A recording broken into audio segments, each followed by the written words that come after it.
Hello, welcome to my new episode where I'm going to attempt to showcase off my 1980 horror movies. I will be still doing my collection videos as well. I went on a spree on the weekend when I had the whole long weekend to myself, no one around. So I went through, pulled out all my horror movies from 1980, and I didn't realize I had 30 horror movies from 1980. So I watched them all over the last 5 days. I watched 30 movies in 5 days. So I thought that I would do a video that's basically just a real deep dive into the horror movies of 1980. And I'm missing like maybe 10. I went through and checked and seen movies that I don't have from the year. And there isn't a whole lot. And some of them, like, I'm going to be honest, like the biggest one I don't have is Cannibal Holocaust. And I've seen it. And to be honest, it's not for me. I can't really get past all the animal torture and just the brutality of the movie, knowing that they're actually murdering all the animals on screen, and it's just too much. It's like, I don't mind. I can get over like here or there an animal killed. Even that is a bit much because it's movies. Why are you murdering the shit out of animals to make them? But the thing with Cannibal Holocaust is, even if it didn't have that, it's still, to me, it's not a great movie. It's just gross. That's just my opinion. I know it's a widely acclaimed movie. A lot of people love it. But I don't even know if I would buy it. So, I'm missing that. I'm also missing Terror Train, which I've seen, and I actually really like. That, I think I gave Terror Train a 3.5 out of 5, so that's another one that won't be in this. There's one that I've wanted to see for years, and I can't buy it. No streaming services have it. The only way to watch it is to, like, rip a shit copy of it, and that's Encounters of the Spooky Kind, starring Sammo Hung, one of my favorites. Favorite martial artists from back then, the 70s and the 80s, all the way up into the 2000s, actually. So that's one that I haven't seen that I would love to have in my collection. I'm hoping one of these companies release it eventually. What else was there on there? I should have wrote them down, I guess, but not a whole lot. Like, 30 movies from 1980, that's a pretty deep collection. Like, you're only missing a handful. Another one was Altered States. Another movie I've seen, thought it was pretty good. Don't have that. Yeah, a few other ones I don't have that I will be adding to my collection eventually. But I thought, hey, I got 30. That's like a perfect number for an episode. So I'll keep it at that. So this is I have them ranked as well. I ranked them while I was watching them in the last 5 days. So I'm going to start at the worst one and work my way to my favorite from the year that I own. And I hope you enjoy it. I figured, hey, if I have anybody watching that's looking into, like, starting a collection or trying to finish off a year, this episode is a pretty good reference guide to collecting your own, because you'll know all these movies are available to buy. 30 for a year is pretty damn big. So yeah, I'm going to get started right away. This one I just finished about 2 hours ago, and it's from Scream Factory. It's called The Awakening. This is at number 30 for me. Stars Charlton Heston. Mummy movie. Man, was my expectations high on this. And it might be why it's sitting at 30, because I was in the mood to watch a good mummy movie. When I seen this in my collection, I was like, ooh, a mummy movie. Cool. But this is, oh fuck, is it boring. I almost fell asleep while watching it. So you gotta remember, this is the 30th movie I've watched in the last 5 days. So I almost had a nap. Didn't, but pretty damn close. It has a cool premise. They find the tomb, Charlton Heston and his pregnant wife and his assistant. They find a tomb, and it's to a lost Egyptian princess that isn't really in the history books. It's unknown, and it's because she was so evil that they just erased her. So I'm like, ooh, that's cool. We're gonna get like the most evil mummy that ever existed. And when he's cracking open the tomb, his wife starts having extreme pregnancy pains, and she's falling on the ground, and then she goes into like sort of a coma. And basically, I'll just sum it up. This movie doesn't need a deep walkthrough. I gave this a 1.5 out of 5. It jumps to 18 years later, and he's left his wife. He's now married to his assistant, and his daughter is 18 years old. So right there, I'm like, okay, the spirit of the mummy inhabited the daughter. So maybe there'll be some cool stuff. It basically just spends the entire movie building up this mystery that the daughter's the one inhabited by the mummy. And I knew that, like, right from the beginning. I didn't need it to be this huge build-up. Nothing happens until the final act. And even that's fucking basic. It was a letdown. Giving this a 1.5 might even be generous for me. But I think I was slightly intrigued because of it being a mummy movie, and there's not a lot of great mummy movies. The genre is very lacking, to say the least. So it takes my 30th place of 1980, and I still say, like, I say you should buy everything I'm about to show you, because you might like it more than me. If you're into, like, super slow burns, you might get sucked in more. I'm not sure. Not sure on that. But I'll leave it at that. Next up here, this one's from Kino Lorber. It's part of their Studio Classics line, so it just has the black spine with the white lettering. This one's called Wolf Lake. Now, this is one that it was listed as a horror movie on Letterboxd. So I was like, okay, I have this. I haven't seen it. I might as well throw it in. Like, it says it's a horror movie. It's not really. Like, it's a basic thriller. A guy and his girlfriend go to a cabin where four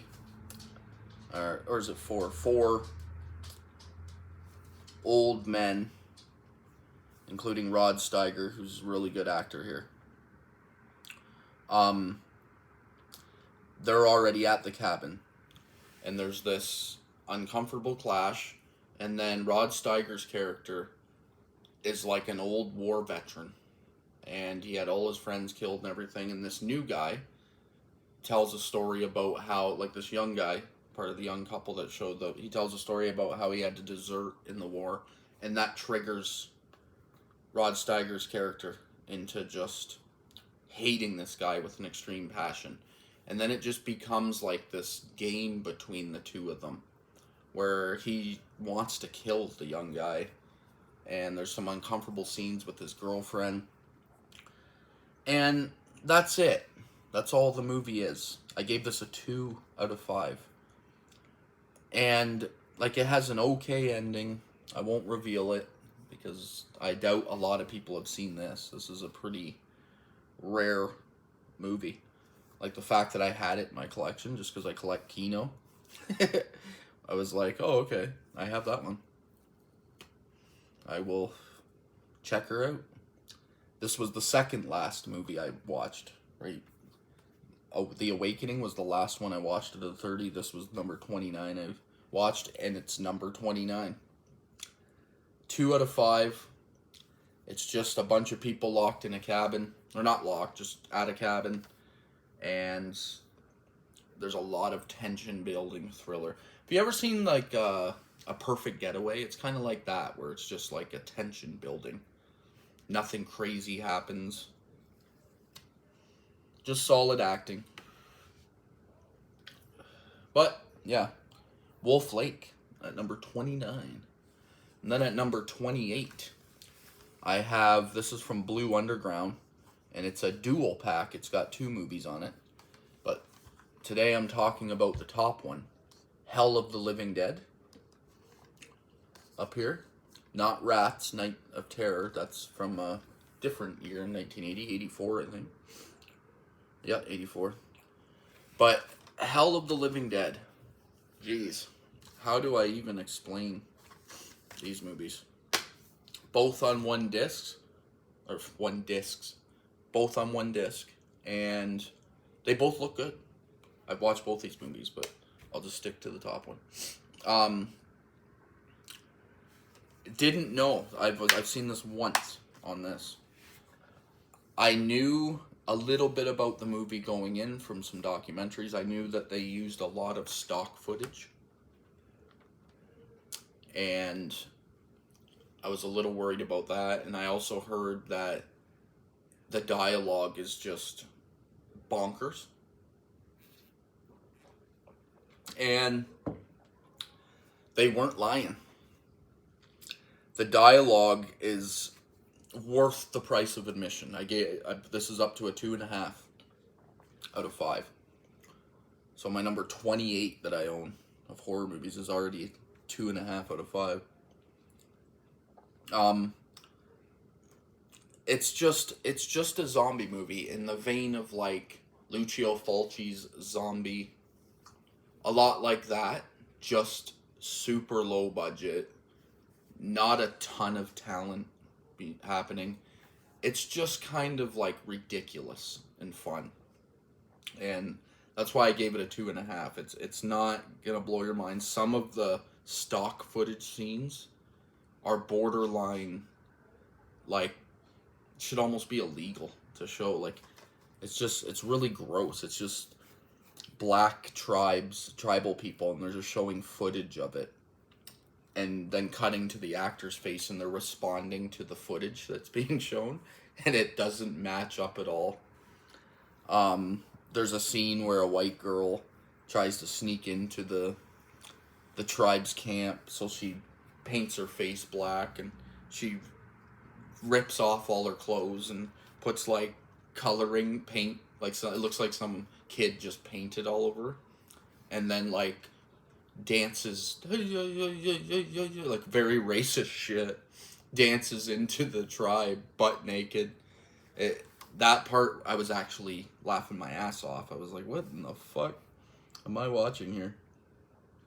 But it's a lab experiment. So they're doing a lab experiment in New Guinea at the beginning, and they accidentally unleash the zombie apocalypse, and a group of, like, Marines, U.S. Marines, show up. And they're, it's Italian too, sorry, I forgot to say that. Is it Italian?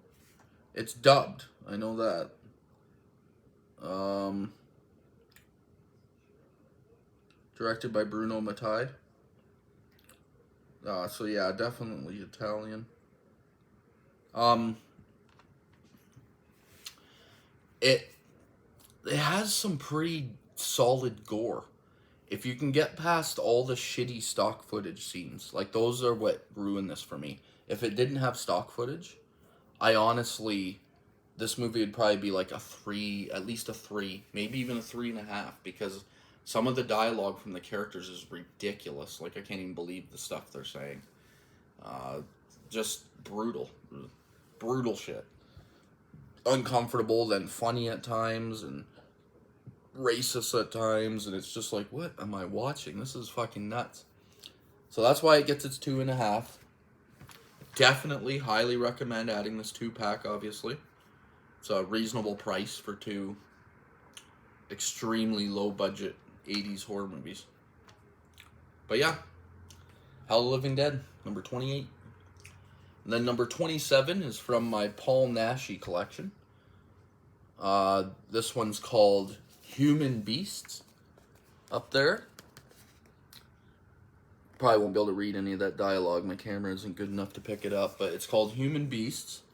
It's also, it had another title as well. The Beasts Carnival or something like that. I can't remember. But on here it's called Human Beasts.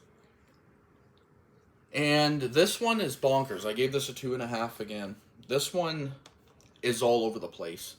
Like, the first half of the movie, not first half, first quarter of the movie is playing off like a gangster film almost.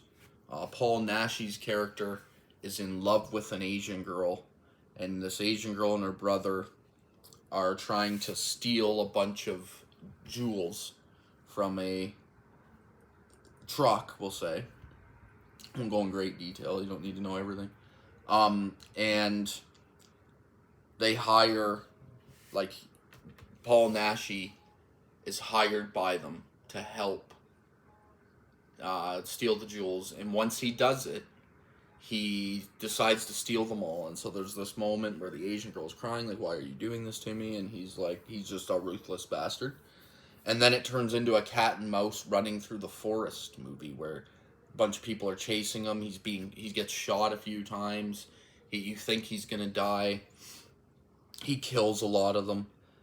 And then he just passes out, and then he wakes up in the bed, and there's these 3 Italian girls, really good looking, obviously. All the Italian actresses are always casted based on their looks, I'm assuming.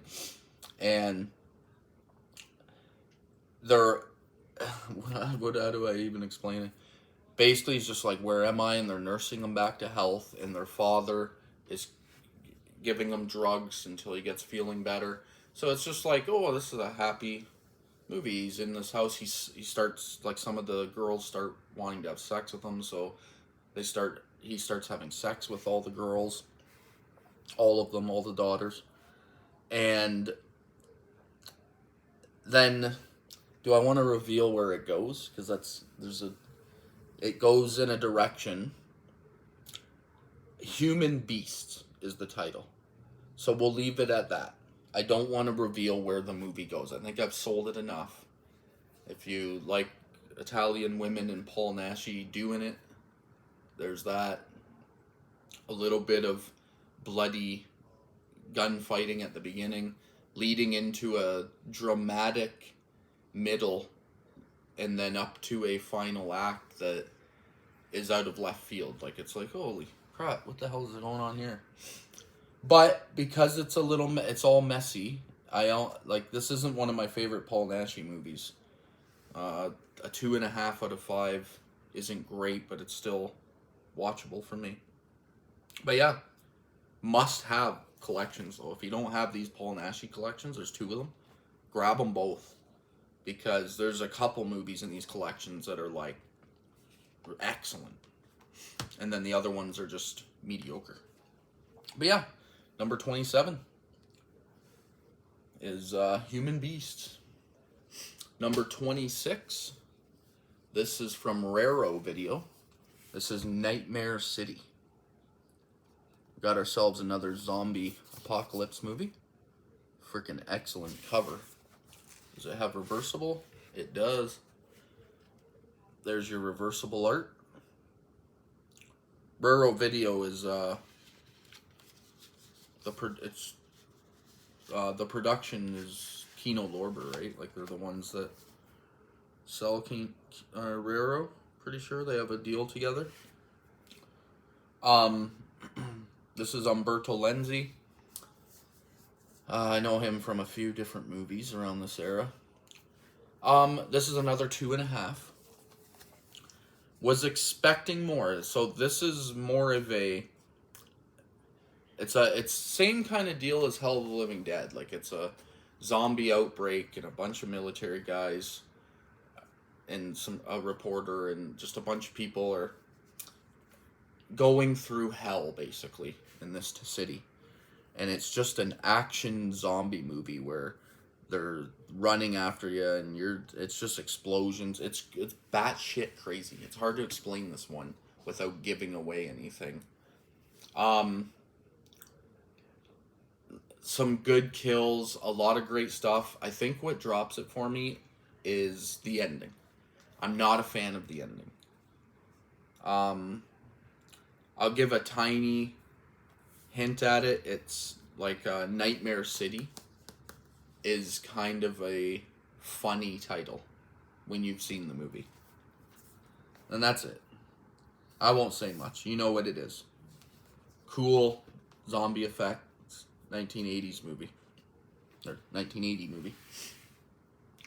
Next up, this one's from Vinegar Syndrome. This is Mother's Day. Nice slipcover on this. Really, really nice release from Vinegar Syndrome here. It's 4K as well. It's got somewhat different original cover art there. They changed it up a little bit. It's close to the same. Does it have a third? That's the question. Does it have a third cover art? No, the other one's just the same as the one on the slipcover.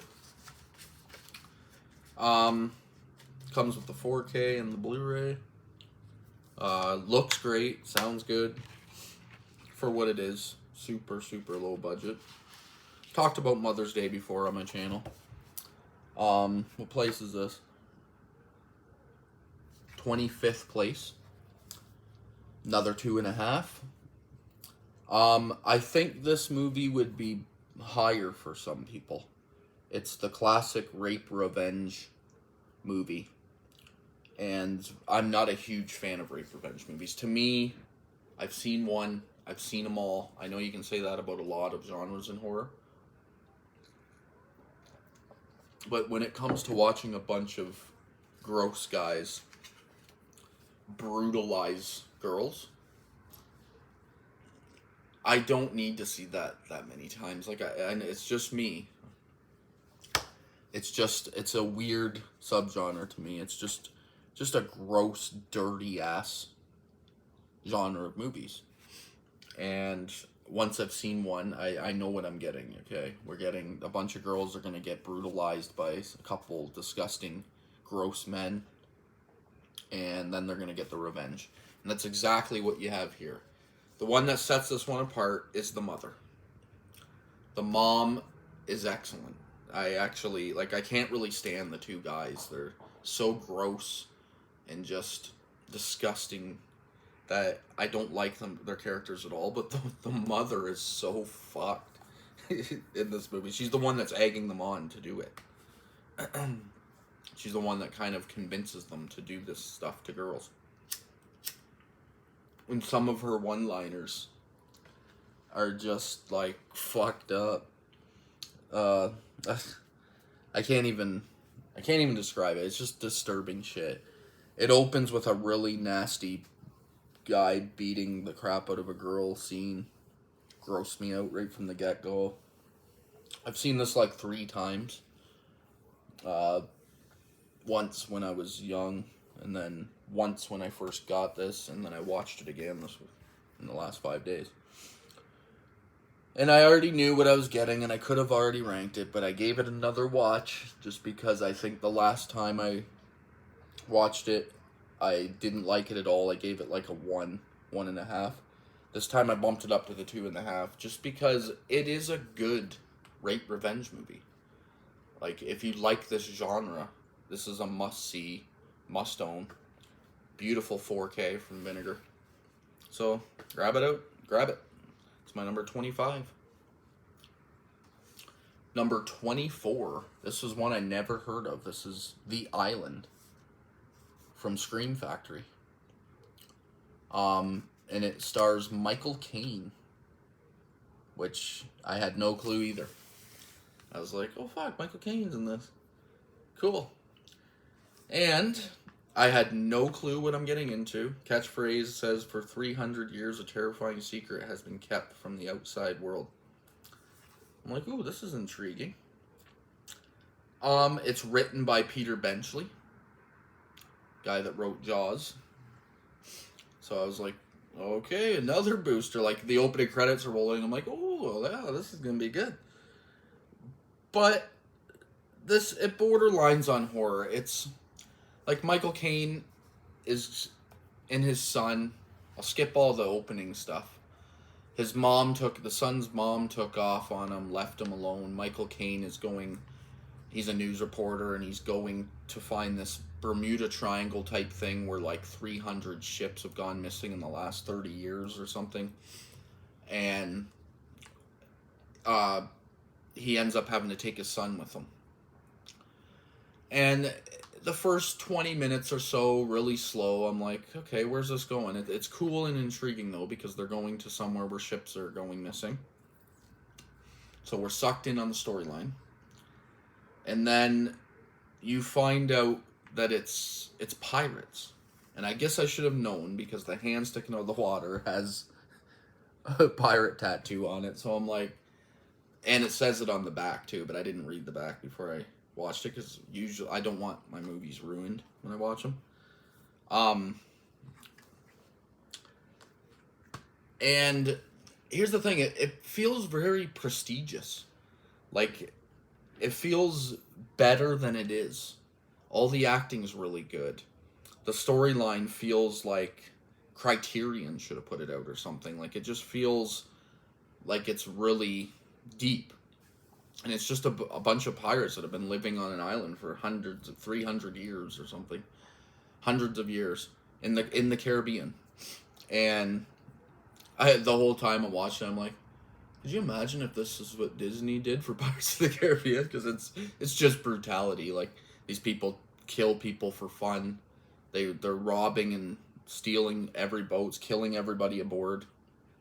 Families, kids, everything.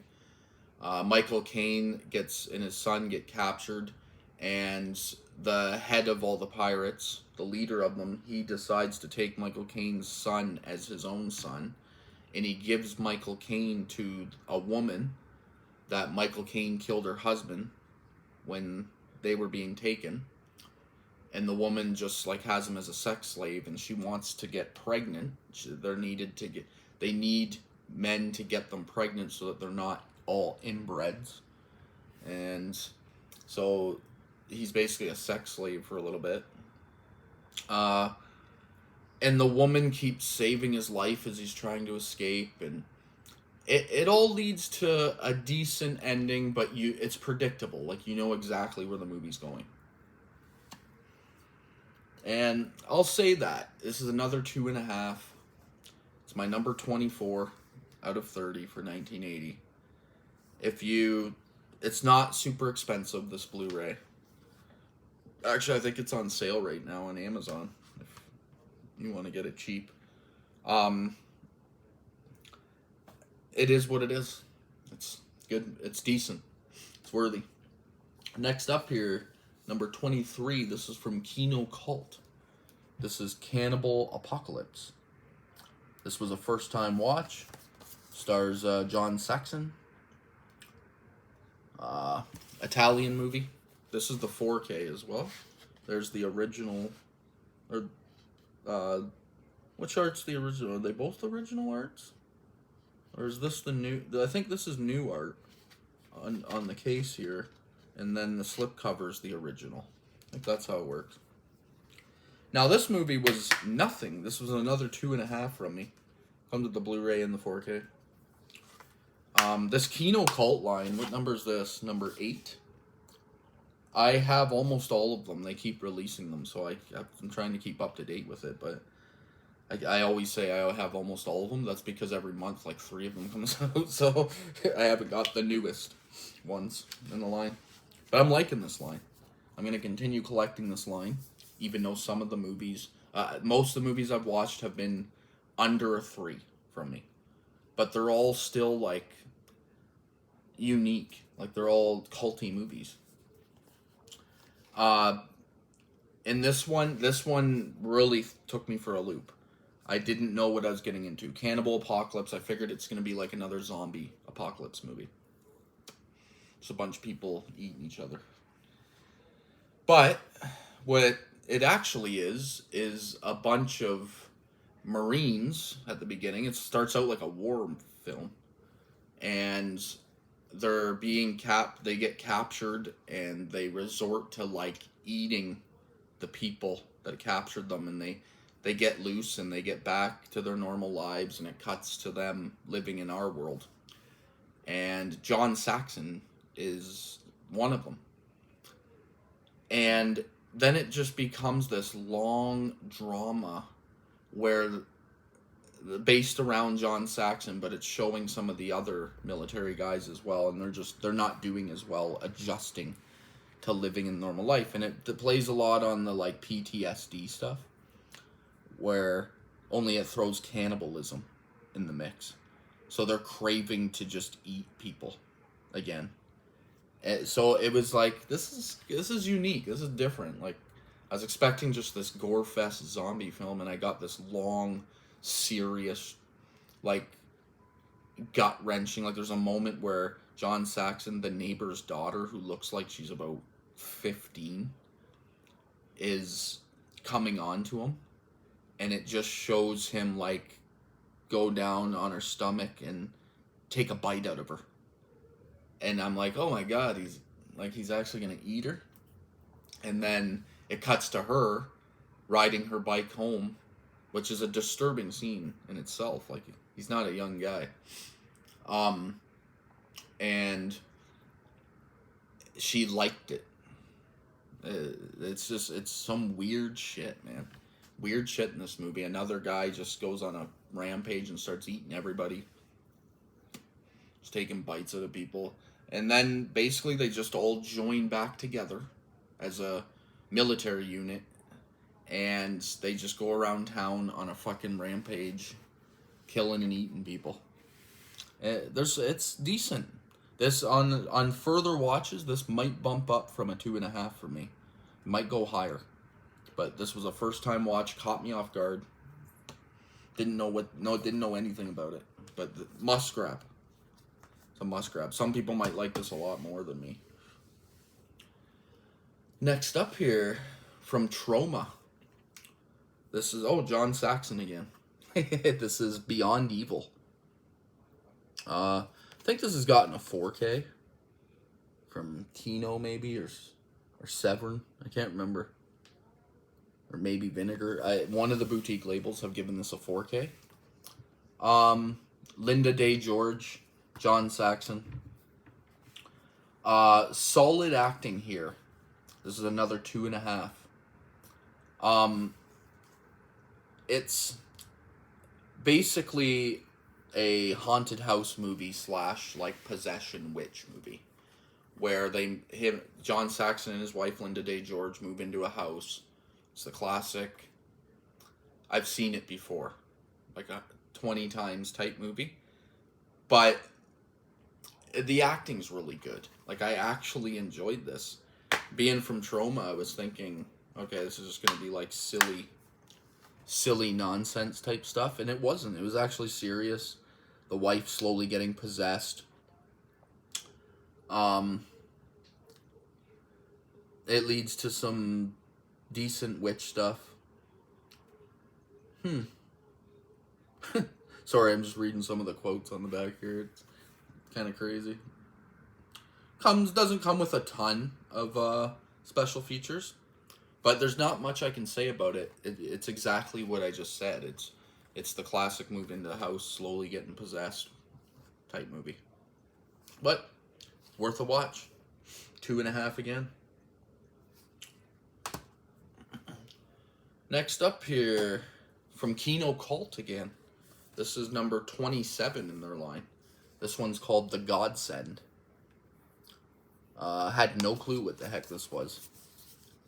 Like a lot of their Kino Cult movies, I've never seen them before. But this one has reversible art. Both arts are cool, actually. I like the dark black on this. And then the art on the inside behind the disc is just the same as the slipcover. Just a Blu-ray. 2.5 again here. Like I said, not a lot of these Kino Cult movies have hit 3 or higher for me. But they've all been about a 2.5. This one has a really good storyline, but yet it's not done the greatest. Like, this is really low budget. A family with 3 kids are all like picnicking at the beginning, and this random like cult-looking blonde pregnant woman shows up wearing nothing but her pajamas, basically her nightgown, and they bring her into her house to help her give birth to her baby. And after they give birth to the baby, she disappears in the middle of the night and she's gone, and they're left with the baby. And this kid is evil, obviously. You know immediately, okay, this is an evil kid, something sinister's going on here. And like I'm explaining it to you, and the storyline's really good, but none of it's executed well. It's hard to explain that part. Like, this kid starts killing off their other children because it wants to be the only one, the only child. But it's the kills, they're not executed great. They're off screen. It's not as good as it sounds. I'll just leave it at that. That's why I gave it a 2.5. But another, like, this is a cool, it's unique. Very bleak ending.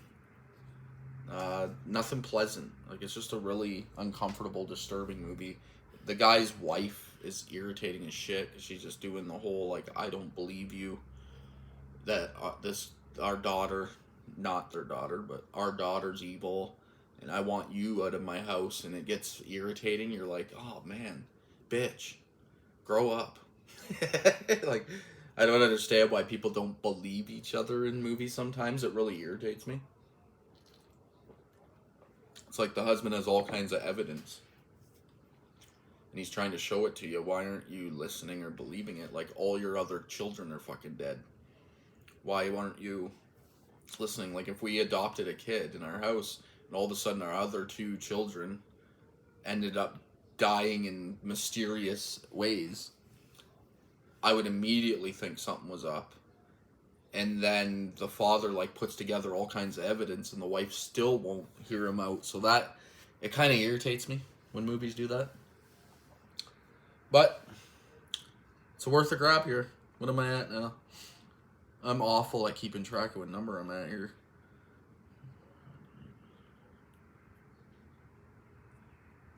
So I'm at number 20. Number 20. This is from Severn. A lot of boutique label. Like, I think, has every single movie been a boutique label? Yeah, it has. Every single movie's been a boutique label so far. I'll leave them like this so that you can see my ranking in the video. This one is called Anthropophagus. This is a video nasty movie. Joe D'Amato, the director. Had high hopes. This is another 2.5. Had high hopes for this one. I've talked about this one on my channel before. It's weird that the Blu-ray case is black. It always throws me off. I think it's 4K. It comes with the Blu-ray. Cannibal movie. Obviously, by the cover there. Well, I guess that could be a zombie too, but it's a cannibal. And a group of people are vacationing, and they're just going island hopping and checking out islands, and they land on this island. And this is an evil island. There's a cannibal on it. It starts whacking people one by one. I don't need to go into great detail, but there is some good gore, and especially in the final act. There's a scene in the final act that involves a pregnant woman that I was like, oh, okay, so that's why it was part of the video nasties. Because up until that point, it's like, yeah, I've seen these kind of kills, even more violent movies, especially in movies that are coming here still. But then the final one of the kills is like, ooh, okay, that one went a little far. But cool stuff. Anthropophagus. If you don't have it, pick it up. If it's still available, I don't know if it's still available. I don't even think I bought this brand new. I think I bought it off of somebody on a Facebook marketplace. It was cool. Tisa Farrow's in this one as well. She's also in Lucio Fulci's Zombie, which I talked about in this episode already. That's Mia Farrow's sister. Good actress. I like her. It's too bad she didn't do more horror movies. Yeah, Anthropophagus, number 20. Alright, number 19. This is another boutique label. This is from Vinegar Syndrome. This is The Boogy Man from Uli Lamel, the director. This was a second time watch. This comes with the 4K and the Blu-ray there. Really nice releases from Vinegar Syndrome. Like I don't know, something about their releases. I like them. The Boogy Man. So I didn't know what to expect the first time I seen this. I was like, all right, the Boogy Man. What's it's gonna be like some kind of spirit entity type thing?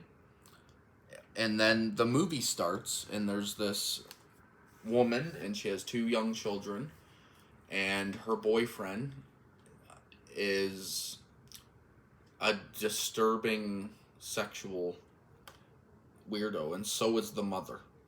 And their kids walk in on them when they're doing it, having weird sex, and a guy goes in the room and ties the son to a bed and starts torturing him, and it's really fucking uncomfortable. Or not the son, the daughter. And then the son comes in the room and stabs the guy to death, and then it cuts to later, like 20 years later, and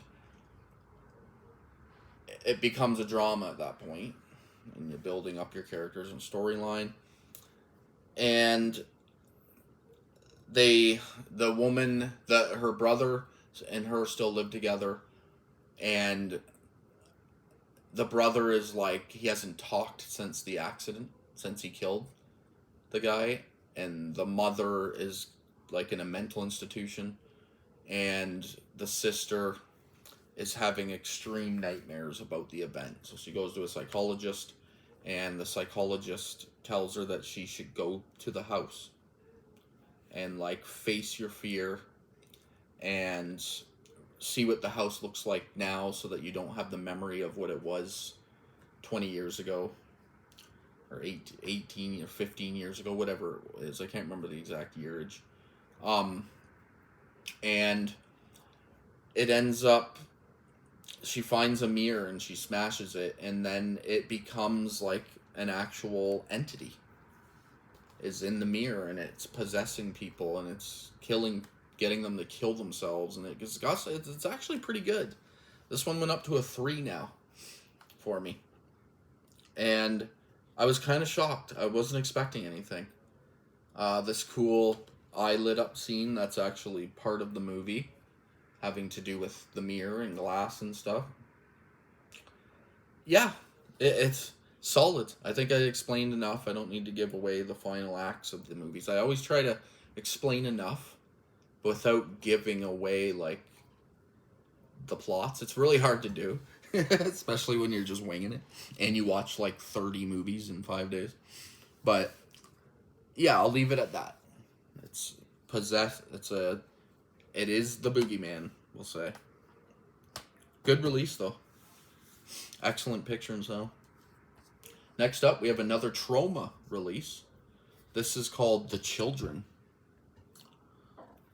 Now, I think they tried to do like a somewhat remake of this in like 2008 called The Children as well, which a lot of people have seen probably over this one. This is in the remake, it's about family with, and all their kids just start like going nuts and killing each other, and it's almost zombie like. This one is a little different from that. This one, there's a bus driver, and he drives through this chemical that just got released from a power plant, nuclear power plant, and the bus goes missing, and all the parents in this town are going crazy, and then the kids start popping up, and when they hug people or grab onto them, they burn them alive. So they're just radioactive, basically, and they're like zombies. They're just like, and they're creepy. All the scenes with the kids is actually pretty damn creepy. All these kids, solid acting here. And that's what it is. So it's got decent gore, and it's just, how are these kids what they are? How do we stop them without killing them? And they just wreak fucking havoc in this town. Now, one cool thing about this is that when I was watching it, boy, did the music sound, or the score sound familiar. Now, I'm like, what? Like, it sounds exactly like another movie I've seen, and that's Friday the 13th, the original. Came out the same year. It's coming up eventually. So I looked it up, and they're both the scores are done by Harry Manfredini. Legendary, not legendary, but known for his horror scores, especially Friday the 13th. But it's the exact same score. Like, if you watch this and listen to Friday the 13th and this one, it's the same score done over it. It's quite fucking crazy. I was like, oh, so he just copied and pasted. But I don't know which movie came out first, because it doesn't give you the month. I guess I should have looked that up. It would have been cool to know. Do it when I'm done here, but it'd be interesting to see if he just copied and... it's probably this one that came out first. And then... because he did them both in the same year as well, right? But yeah, Children. It's a good movie. Another 3. Now, we got another Kino... or no, this is Scream Factory. Again. This one's called Funeral Home. And it has a second title here that's on the inside. It's called Cries in the Night. So, Funeral Home or Cries in the Night, whatever you like there. This is another 3. Wasn't expecting anything from this one. I was like, I'd never heard of it. I was like, okay, I'll check this one out, see if it's any good. Ended up being a 3. This one I would say is in the vein of like Psycho. Like, obviously, like, Psycho is one of my all-time favorite movies. So it's not even near the levels of that, but it's in the same kind of, it's in the same category. People are turning up dead, and there's a character, somebody's killing them, you don't know who it is, and you have your suspicions, and it's just kind of like a whodunit. And that's what you're getting. I don't need to go in much more than that. It's like a whodunit slasher. And I actually liked the storyline. I was like, oh, okay, this is actually decent. Don't mind this. The acting's pretty good. The grandmother here is really good. Like, she does an excellent job. I don't know her fucking name, though. Not sure what her name is, because it just gives you all the cast members, but it doesn't give you who played who, so. But, yeah, I would check this one out. It's pretty solid. It's watchable. Throw that up there. Next up, we have another Vinegar Syndrome. Is every single release here a boutique label? All but 2. So every single movie except for 2 of them are boutique labels. All right. Next up, we have another Vinegar Syndrome. You have Christmas Evil, or otherwise known as You Better Watch Out. Solid stuff here. We're going up to 3.5 now. I love Christmas movies, Christmas horror movies, right up my alley, obviously. And this one is another movie that's in the same vein as like a Psycho kind of thing. Like, this guy just fucking snaps, or Silent Night, Deadly Night. It's almost exactly like that, to be honest. Guy just snaps. He's had enough of how shitty everybody is and how nobody likes Christmas, and he throws on a Santa outfit, starts killing people. And the thing that bumps us up to a 3.5 for me is the final scene of the movie. So it's a really good character study of just losing your mind and great acting and stuff like that. It's solid. But then the ending is fucking ridiculous. Like, I love the ending. And I'm not going to reveal it, because if you haven't seen this, the ending is the best part of the movie, in my opinion. You'll either love it, like me, because you like Christmas, or you'll be pissed off and hate it. So, check it out. 3.5. I'll start picking up the pace here, because I'm only half done. My episode's going to go forever, but I am trying to give you like a deep 1980 horror movie dive. Next up here, we have from Shout Factory. This is Humanoids from the Deep. This one just got a 4K. I think I'm good. I'll stick with this Roger Corman Cult Classic Blu-ray. Looks great. Sounds great. This is directed by Corman, right? Nope, directed by a woman, Barbara Peters. Oh yeah, that's right. I seen that in a documentary, actually, where, because this is such a, like, just, so it's got your classic women are gonna be scantily clad and molested, to keep it PG, molested by sea creatures. And that's all this is. A bunch of frickin' creature from the Black Lagoons come out of the water, and they start killing all the guys, and they start raping all the women. And it's pretty good. Like, this is a 3.5 again. It's not bad, even though they're just copying scenes from other movies, especially the ending. If you've seen this, or if you haven't seen it yet, the ending is like a blatant rip-off of another movie that I don't want to give away, obviously. Solid stuff. I would recommend it. It's sleazy. It's just, the creatures are all actually pretty good designed, even though it's just dudes in rubber suits. But I actually like the designs of the suits. I think they're pretty good. Now, next up here,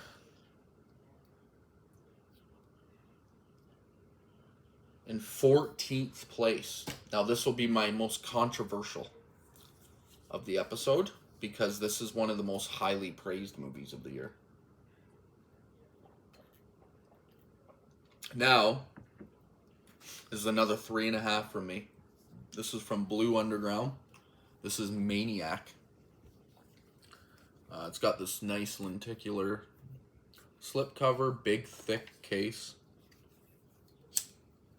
How many discs is this? 3? 3 discs. Yeah, this has come out on 4K from them, by the way. But I mean, when you already have a frickin' 3 disc, it's so tight. Oh, there we go. When you already have like this collector's edition that you paid a fucking fortune for, upgrading to a 4K at that point. There's some reversible art there. This also is a 4K restoration on a Blu-ray disc, so it looks great. Frickin' tons of shit here, actually. So you got your 3 discs. Got yourself a nice thick booklet, and then you got yourself like this cool artwork poster type thing.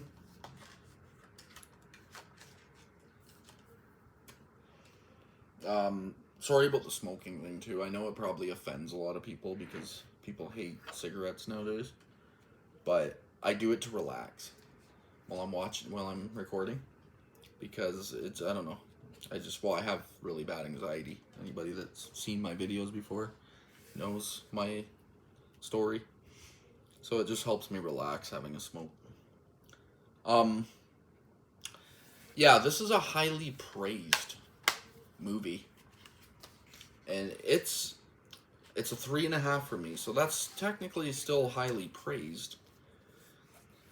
But it's really fucking nasty stuff. Like, this has to be a video nasty too, I would guess, right? Joe Spinell.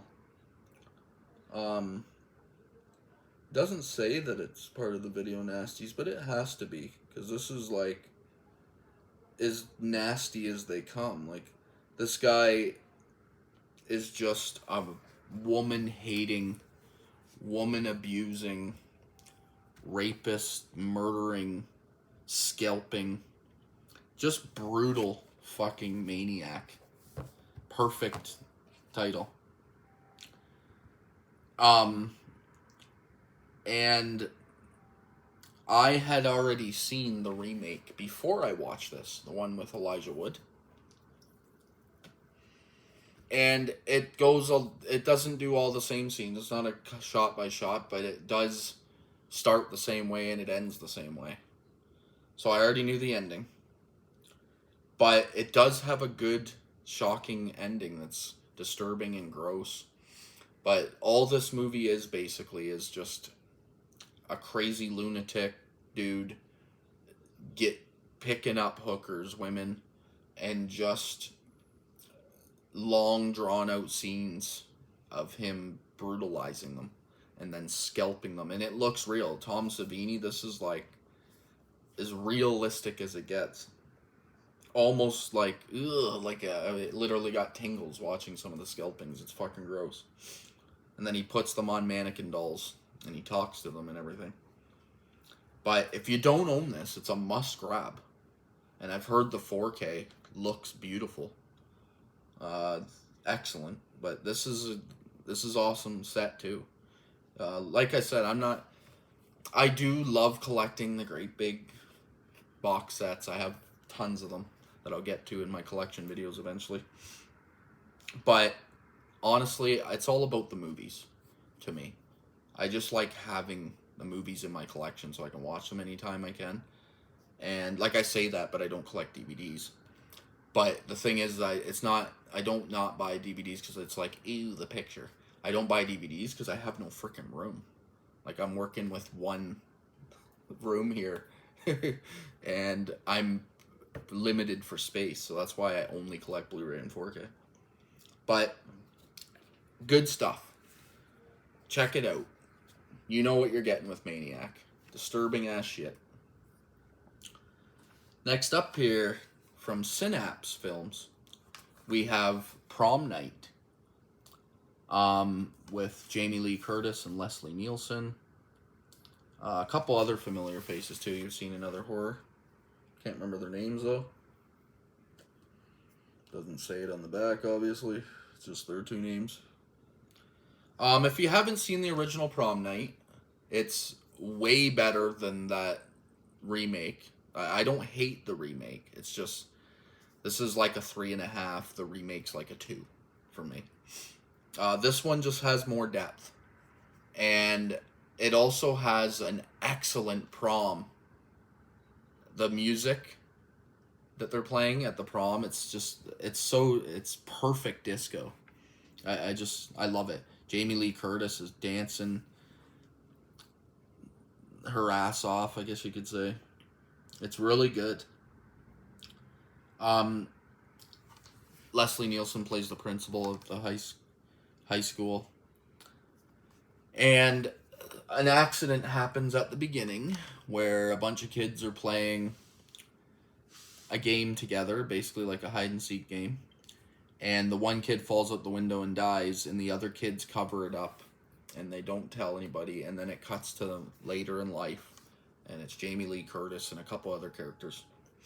And they're still living with it. And then somebody starts killing off people. And there's a twist on who the killer is and everything. Simplistic slasher movie. It's more about just the excellent soundtrack. Like, it's got a really good soundtrack. I won't go any deeper than that. I'll keep it simple. I need to get through some of these, I guess, before my video turns into fucking bigger than my iPad storage has. But yeah, Prom Night. Check it out. Number 12 from Kino Lorber. This is New Year's Evil. Another 3.5 from me. Love the killer in this movie. I think he does such an excellent job. This is another one that has a great fucking score. What's the band here that's playing? There's a band, so it takes place, it's a New Year's Eve party. And there's a guy going around brutalizing women again and killing them. And he's calling into this woman that's hosting. The storyline revolves around the woman hosting this New Year's Eve live event. And they have a band playing, and the band just keeps playing really catchy fucking tunes throughout the whole movie. And that one, that really sucks me in. Good catchy tunes in a movie can really do wonders, I think. And this is one of those ones. But it's got a solid twist. Like, what it leads up to, it's a good ending. But I don't need to go into detail. You know what you're getting. Ridiculous slasher. But when he calls in, he refers to himself as evil. That's why it's New Year's Evil.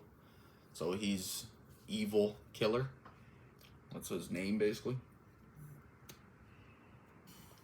Cool stuff. Check it out. Pick up New Year's Evil. I think a couple different boutique labels have released this, but I think this is the newest company, Kino, to put it out. Really cool stuff. Like it a lot. Alright, next up here, we have another Kino Lorber release. This is Without Warning. Another 3.5 from me. Was not expecting anything from this. But then again, with those cover arts, how are you not expecting anything from this, right? Fucking excellent cover art. Jack Palance and Martin Landau, two legends. They give excellent performances. But this, if you've ever seen Predator, this movie is basically the person that liked or made Predator loved this movie. This is like one of their favorite movies of all time, obviously, because it's Predator, just cheaply made and low budget. This alien, he does everything from throwing like ninja star type blades, but they're actually alien organisms that stick to people and start sucking them and killing them. It just hides out in the forest. It's so much like Predator, it'd blow your fucking mind. And Martin Landau is a crazy ex-war vet. And Jack Palance is like a shop owner in town. He's warning these kids to not stay here, leave immediately. Like, the town knows about these killings happening. And I just really enjoy it. It's got good kills. It's got creepy alien being that's like fucking 8 feet tall. Feels like a guy with like stilts is doing this. But yeah, check out Without Warning. Good movie. Shocker to me. Now, am I at my top 10 here? Yep, my top 10. Whew, this is a tough one. Tough top 10 for 1980. This is a solid year. But in 10th place, I have Motel Hell. Beautiful looking steelbook here. Pretty sure this has gotten a 4K as well. But I mean, who needs it when you got a freaking beautiful steelbook? Excellent stuff here. The actor. Oh, I can't believe I'm blanking. My brain's starting to go to mush. Oh, what the fuck is his name? It's not on the back. Rory Calhoun. There it is. The guy that runs the hotel and his wife are fucking phenomenal killers. Like, they remind me of, like, Norman Bates so much. I love them as killers. The fact that they're just killing people and farming them. Like, they... Anybody that's seen Motel Hell knows some of the scenes. Excellent shit. It's so hard to go deep on these because if you haven't seen them, like this one is just him and his wife. They run a farm and they've basically turned their entire town into cannibals as they farm people. So that's what you're getting. Disturbing as fuck, but worth it. Is it candy time? I think it might be candy time. Actually, hold that thought. I got a bag of mini eggs that I'm cracking. Yep. Oh man, mini eggs. Frickin' great. Love mini eggs. So yeah, that's my number 10. Motel Hell.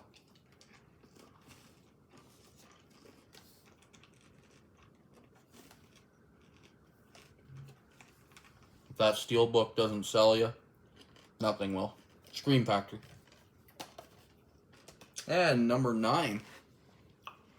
This one might offend people too that I have it so low at number 9. This is another one of the most highly praised. This is Dressed to Kill. This is going up to a 4 now. Brian De Palma directed. Michael Caine, one of his best roles, I think.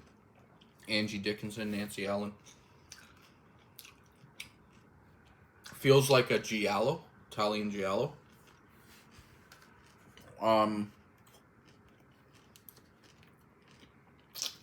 Sorry, stuck freaking mini eggs in my mouth and now I can't talk.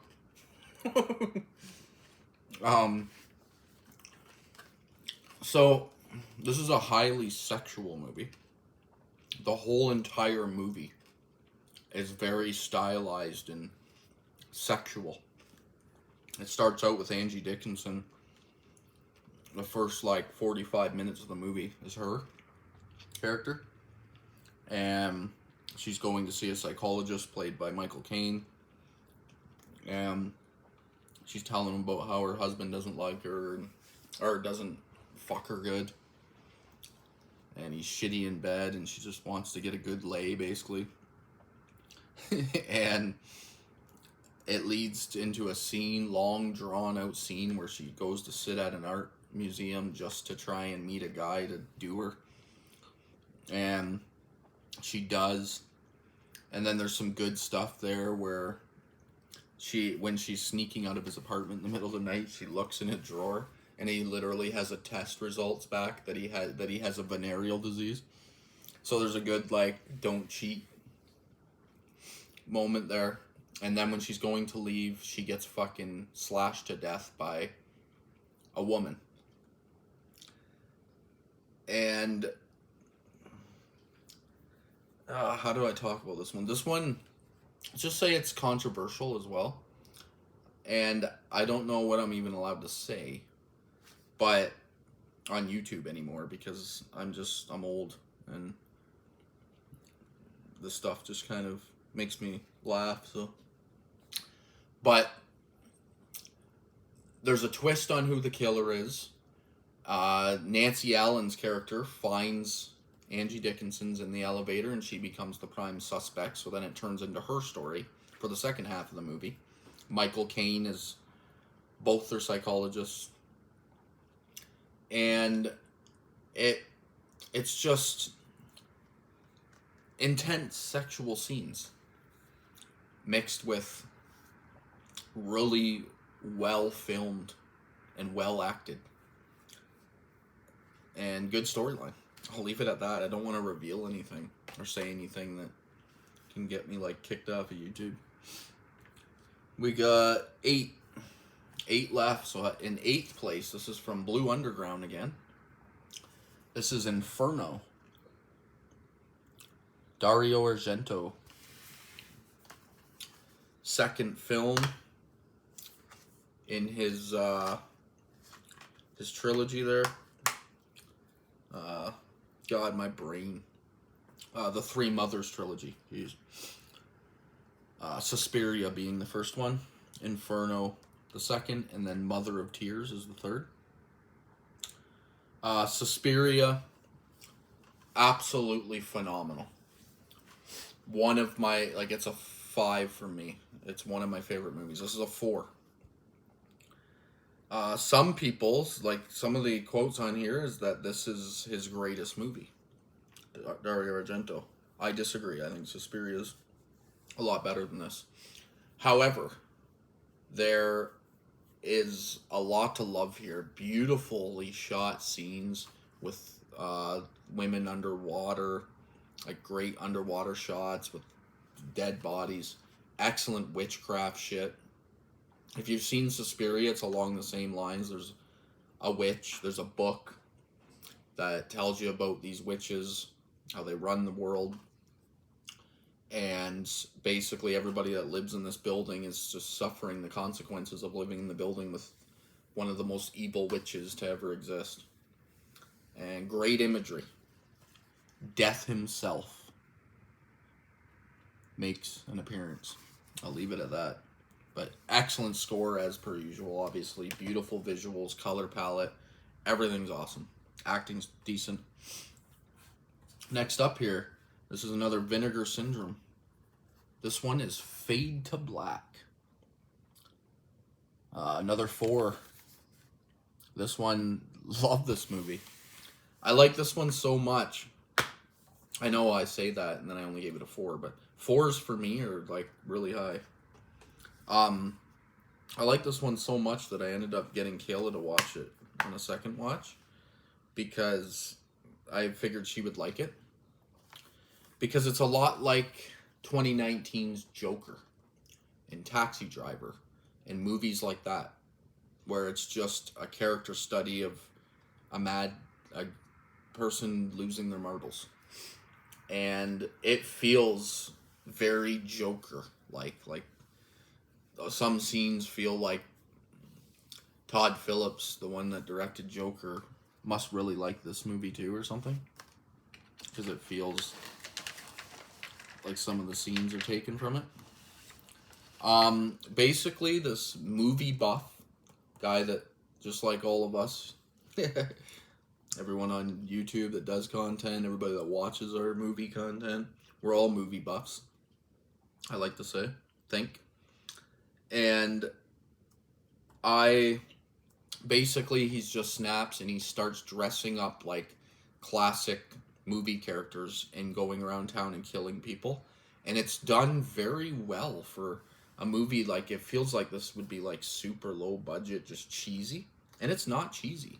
It's actually really well made. Well done.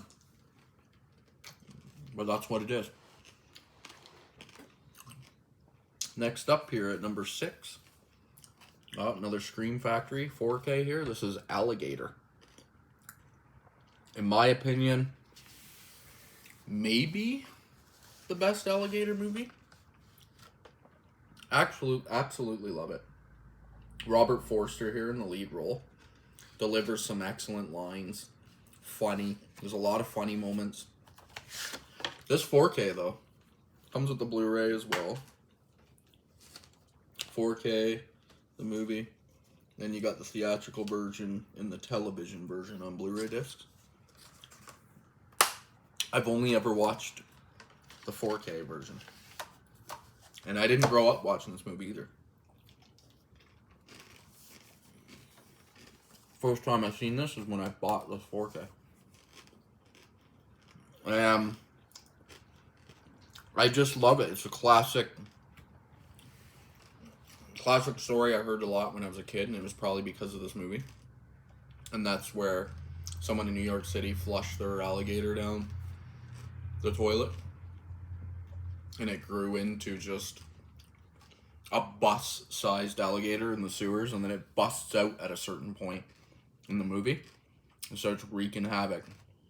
And it's really well done. Like, there's one scene where they try to shoot it from the sky view, and it looks really cheesy. But every other scene in the movie, it's all like pure practical. Doesn't look like miniatures or nothing around it. It's brutal. It goes into a wedding party at one point. A whole wedding.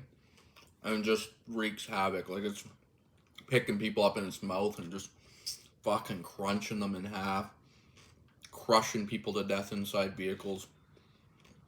Really good stuff. Great alligator movie. You know what you're getting. Must pick up there.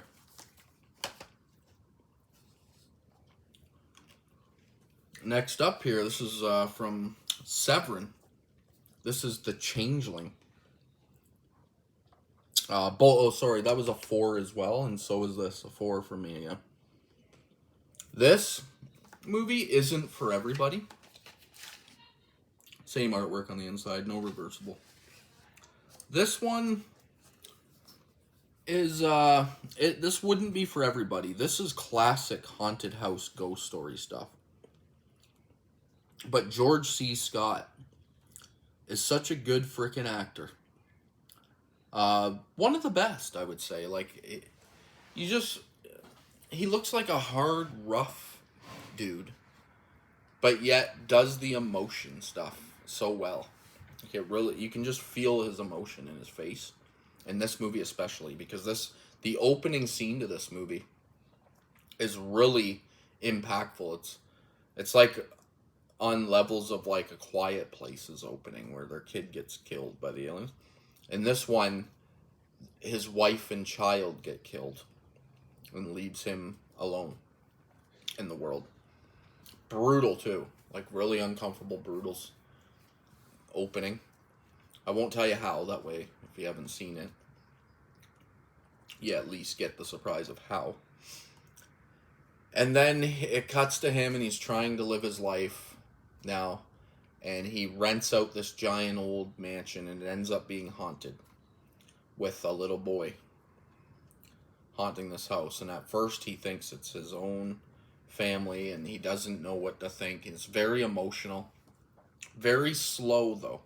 This is a very slow burn leading up to him trying to figure out who the ghost is, why it's haunting him, and it leads to a solid ending. Like, it's just a good ghost story. Must see. If you haven't seen The Changeling, it's a must see. The back here says it contains the best seance scene in horror movie history. It is a good seance scene. Check out The Changeling. Now, my top 4. My next one is another Scream Factory release. This is going up to a 4.5 now. So we're pushing the 5, which is like masterpiece level for me. If you hit a 5.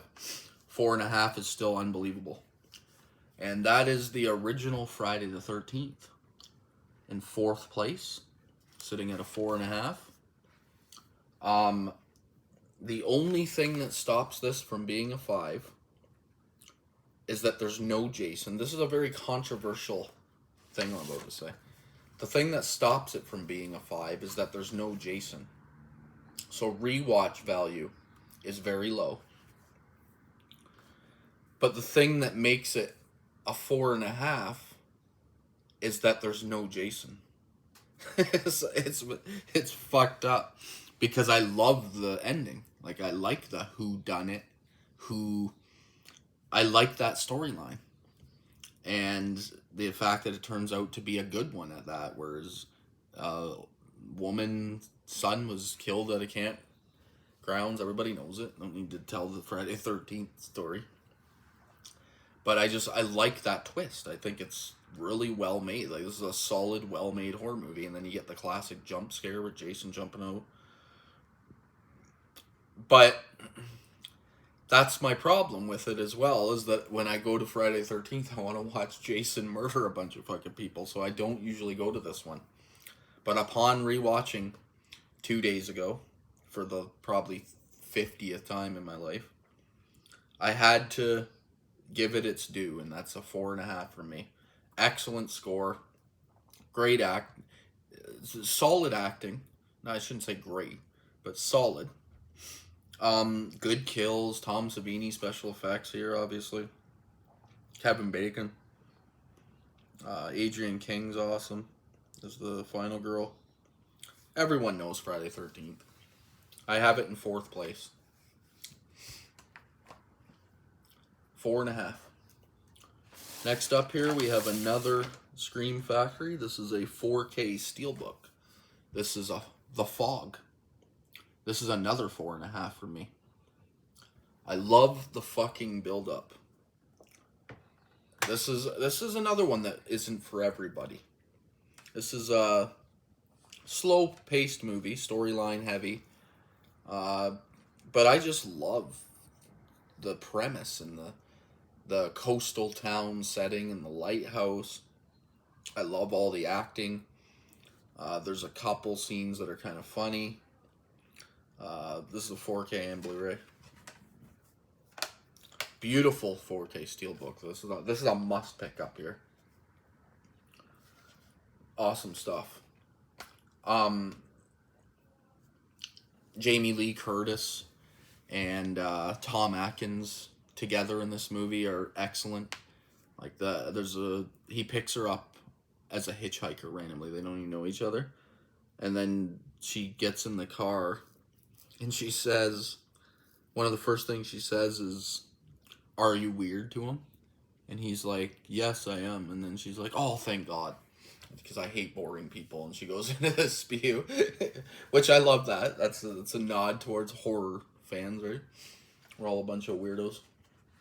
And then the next time you see them, it cuts to them naked in bed together. And then he's like, "Oh yeah, by the way, what's your name?" So it's I don't know, it's funny. And then Adrienne Barbeau, who I believe at the time was married to John Carpenter, or they were just getting married. She plays the lighthouse keeper and radio host. Excellent stuff there. I love everything. Like, this is a 4.5 again for me, but it's really damn close to a 5.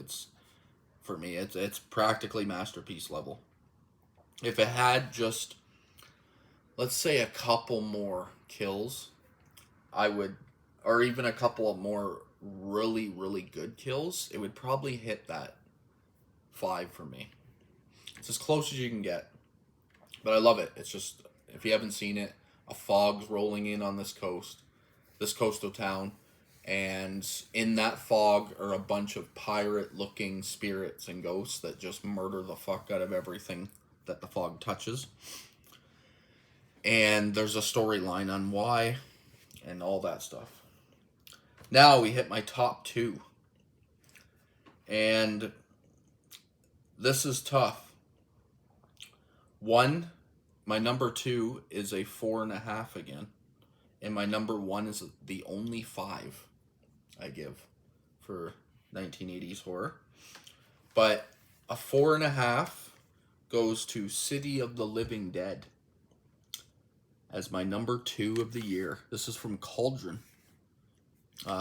Newer release here. This has come out from Blue Underground, I believe, put this out.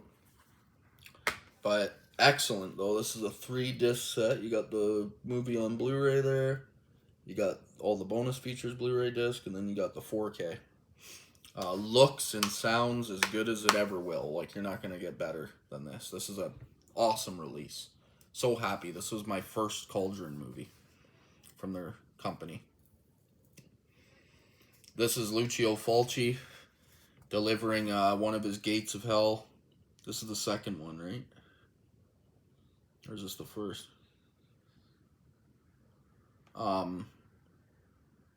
Fuck, I can't remember which one's come first here. No, it doesn't matter. Who cares? I'll talk about the other ones when I get to them. So the first time I watched this, this was like a 4 for me. I was like, yeah, that's pretty good. Not Fulci's best. Then upon this watching on this 4K, the sound, I started to notice all the little things, just how well it's made. And then amazing kills and gore and acting's all solid and the storyline's excellent. Like, it's basically, this trilogy is, they all take place on top of a gate of hell, each movie. This one is a priest that kills himself at the beginning, and it opens the gate of hell, and zombies and everything just start spewing out, possessions. And there's some scenes in here. The most famous one is a girl inside a car with her boyfriend, and she turns and she's being possessed, and blood starts coming out of her eyes, and then all of her innards come out of her mouth. So it's like 30-second to a minute straight of just showing her face and her mouth open really gross, and then all of her intestines and everything are just coming out slowly and pouring all over in her. It's really fucking brutal and pretty unreal, actually. Great shit there. Awesome kill there with a drill. You know what you're getting. You're getting excellent score. This is another one as close to a 5 as you can possibly get from me. It's a rewatchable beast. A lot of these... This is like... when it comes to some of the Italian directors, especially Fulci and Argento, I guess, they feel like they were making... If you've never seen Italian horror, it feels like it's like artsy. Like modern day would be elevated horror. It just feels like it's doing something different from everything else at the time. And I'm not a huge fan of elevated horror. But I think every once in a while there's an absolute masterpiece of elevated horror. Fulci and Argento deliver excellent, almost masterpiece level elevated horror for the time. Just love it. If you haven't seen any Italian horror, start out with Suspiria. Hit the big dogs. Suspiria, the Gates of Hell trilogy. Zombie is another really good one. Like, there's a whole bunch that I think would suck you in and sell you, and then go deep diving after that. But anybody that knows 1980 horror movies knows what I have left here. This is the only 5 from me. Unbelievable, this movie, and that is The Shining on 4K. I can't even say enough. Like, this is one of those movies where it's taken it grows on me. It's always been a 5 for me. But yet, it gets better for me every time I watch it. Like, even though it can't get better than a 5. But Jack Nicholson he's fucking phenomenal in this movie. I absolutely love his acting. It cements him as like one of the all-time greatest performances. One of them. And then his wife, Shelley Duvall, which I know some people are like, oh my god, she's fucking irritating and I can't stand her acting in this. But like I said, I was like that too at the very beginning, and then after I've watched it like 20 times, I just realized how good it actually is. And then the hell that she went through, obviously, with Kubrick making her shoot scenes like 200 times and shit. But I'm sorry to say this, but Kubrick delivered one of the greatest horror movies of all time. So if it takes having to really put your actors through mental strain and push them to pull off acting abilities that maybe they themselves didn't even know they had in them, look what you get. You get one of the all-time greatest masterpieces. Excellent setting. The Outlook Hotel is, I actually have a big wooden plaque of it over there that has all the rooms and everything. The Outlook Hotel is an unbelievable setting. The build up in this, some people might think it's too slow, but I think the pacing is perfect.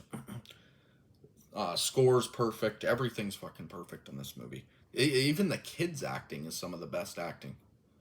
Like, it's phenomenal. Unbelievable shit. Quotable lines out the ass. Endlessly rewatchable scenes. So damn good. If you haven't seen The Shining, it's a must watch.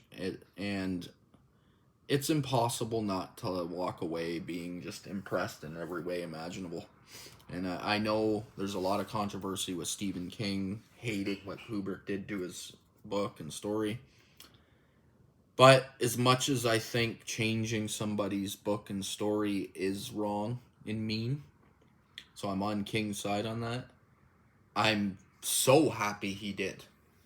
Because we wouldn't have had The Shining if he didn't. Like, fuck. Like, greatest haunted house movie ever made. So yeah, I will end her there. That is my deep dive on 1980 horror. My entire collection of horror movies from 1980. If I missed any that you guys really like or own, feel free to mention them in the comments, because I might have missed a few that I should get in my damn collection, right? And I'd like to collect them all. So hopefully, eventually, like, this stack will be like up to here, and then I can say I have like everything worthy of buying from 1980 for horror. Because that's what I do. That's why my collection. Some people might look at it and be like, "Oh my god, half those movies are shit. Why would you buy those?" And I'm like, well, because I like completing years. I have OCD on this shit. I want the whole year completed on my shelf, side by side. So, yeah, that's why I do it. But I decided that I'm going to continue this, though, because this is 30 from 1940, or 30 from 1980, and I pulled out all my 1981 horror movies, and I have 40. I have 10 more from 1981 than I do from 1980. So I'm going to watch them all. It might take me a couple weeks this time because I just did all these. But I'm going to watch all my 1981 movies, and I'm going to bring you this exact same episode and showcase off all of 1981. And try to give you the best I can. Not great at this YouTube stuff, but I try.